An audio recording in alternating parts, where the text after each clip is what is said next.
এই হচ্ছে আজকে আমার কতিলা দিয়ে তৈরি মৌরি মিছরি পুদিনা শরবত। সবাইকে স্বাগত জানাই সৌমির ভালোবাসায়। আজকে আমি দেখাবো এই গরমে খুব উপযোগী কতিলা দিয়ে শরবত। এটাকেই বলে কতিলা, এটাকেই ইংরেজিতে বলে গান্ধকাটিরা।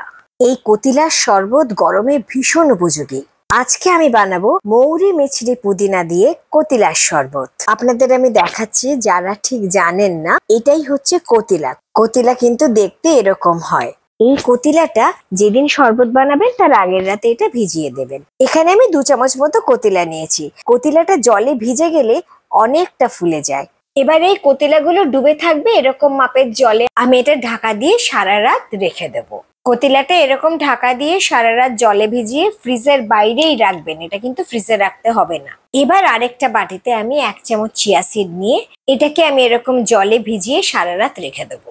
তবে একটা কথা বলি, চিয়া সিড কিন্তু খুব অল্প সময়তেই ফুলে গিয়ে থকথকে হয়ে যায়, এর জন্য সারা রাত লাগে না। আমি কতিলাটা ভেজালাম বলে ভাবলাম তাহলে চিয়া সিডটাও একই সময় ভেজিয়ে দিই। সারা রাত ভেজার পরে কতিলাটা ঠিক এই রকম ফুলে উঠেছে, জলটা কিন্তু পুরো শুষে নিয়েছে। এই হচ্ছে সারা রাত ভেজার পরের কতিলা। এটা দিয়ে শরবত বানাবো। এবার আপনাদের দেখাচ্ছি চিয়া সিডটা। হ্যাঁ, এই চিয়া সিডটাই আমি সারা রাত ভিজিয়েছিলাম। 1 চামচ চিয়া সিড নিয়েছিলাম।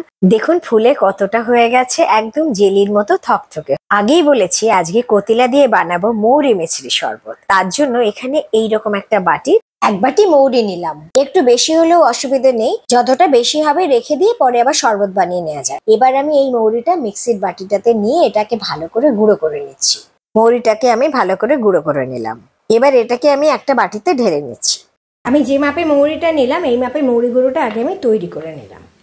এবার এইরকম সমান মাপের বাটিতে প্রথমে আমি 2 টুকরো মিছরি নিলাম। এগুলো খুব শক্ত শক্ত মিছরির ডালা, তাই আমি প্রথমে মিক্সিতে দিলাম না, যদি মিক্সির ব্লেডটা নষ্ট হয়। তার জন্য প্রথমে এরকম হামানদিস্তাতে একটুখানি কুটে নিলাম, তারপরে আমি মিক্সিতে দিলাম, দিয়ে এটাকে গুঁড়ো করলাম। হ্যাঁ, 2টো আমি মিছরি নিয়েছিলাম, কিন্তু ভাবলাম না 2টো অনেক বেশি হয়ে যাবে। যতটা মৌরি নিয়েছি সেই আন্দাজে একটা মিছরি গুঁড়ো করলে হবে, তাই আমি একটা মিছরি গুঁড়ো করলাম। এবার 10টা মতো গোটা গোলমরিচ মিক্সির এই বাটিটাতে নিয়ে ভাবলাম না এত কম মিক্সি করা অসুবিধে, তাই গোটা গোলমরিচ গুলোকে এই হামানদিস্তাতে নিয়ে একটু থেতো করে এই বাটিতে ঢেলে নিলাম।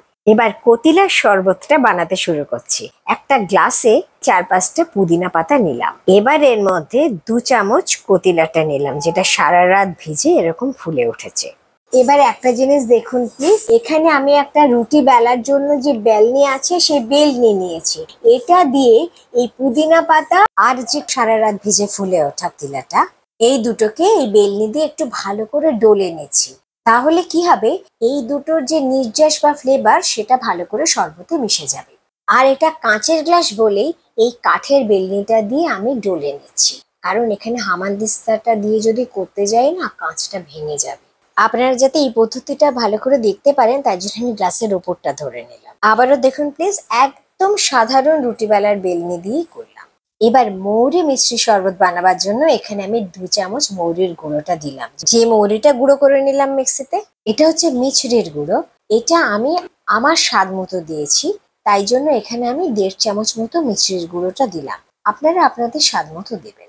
এবার এতে আমি 2 চামচ চিয়া সিড দিলাম। যে চিয়া সিডটা আমি ভিজিয়ে রেখেছিলাম সেটাই দেখুন ফুলে এরকম থকথকে জেলির মতো হয়ে গেছে। এবার গুঁড়ো করে রাখা গোলমরিচটাও দিলাম। এবার এর মধ্যে আমি ফ্রিজের ঠান্ডা জল দিচ্ছি। এবার আমি খুব ভালো করে এটা গুলে নিচ্ছি। আবারও বলছি, এই মৌরি মিছরির শরবতে কতিলা আছে, পুদিনা পাতা আছে, তাই এটা খুব উপকারী এই গরমে। আবারও একটু জল মিশিয়ে আবারও ভালো করে এটা গুলে নিচ্ছি। এই যে বাকি যে মৌরি মিছরির এই গুঁড়োটা, এটা রেখে দেওয়া যাবে। এটা আমি রেখে দেবো, এটা দিয়ে পরে আবার শরবত করব। বিট নুনটা দিতে আমি ভুলে গেছিলাম, তাই এখন 1/2 চামচ বিট নুন দিয়ে ভালো করে গুলে নিলাম। এই হচ্ছে আজকে আমার মৌরি মিছরি পুদিনা শরবত কতিলা দিয়ে।